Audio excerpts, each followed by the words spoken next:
قیامت والے دن اللہ تعالیٰ ایک شخص کو اندھا کر کے اٹھائے گا اور وہ شخص کہے گا کہ اے میرے اللہ، اے میرے مالک، میں تو دیکھتا بالتا تھا، اے اللہ تو نے مجھے اندھا کیوں پیدا کیا؟ تو اللہ تعالیٰ اس سے فرمائے گا کہ اے انسان، تیرے پاس میری آیتیں پہنچی تھیں، اے انسان تیرے پاس میرا پیغام پہنچانے والا آیا تھا، اے انسان تو نے تو اسے جھٹلا دیا،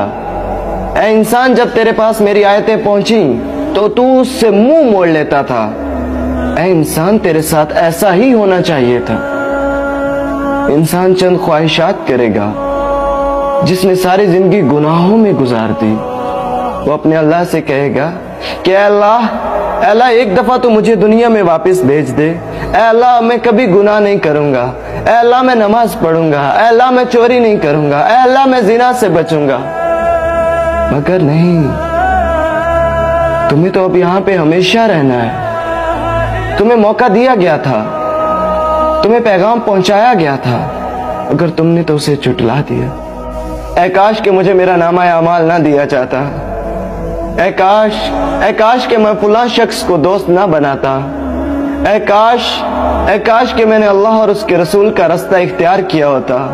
اے کاش میں نے اللہ کے ساتھ کسی کو شریک نہ ٹھہرایا ہوتا، اے کاش، صرف کاش بچ جائے گا انسان کے پاس، صرف کاش۔ اے انسان، تجھے اپنے رب کریم کے بارے میں کس چیز نے غافل کر دیا ہے؟ وہی تو ہے جس نے تجھے بنایا ہے، وہی تو ہے جس نے تیری صورت کو بنایا، جبکہ تو ایک بے جان پانی کا قطرہ تھا، اس نے تجھے زندگی دی، اس نے تجھے ہاتھ پاؤں دیے، پھر تجھے کس چیز نے غافل کر دیا؟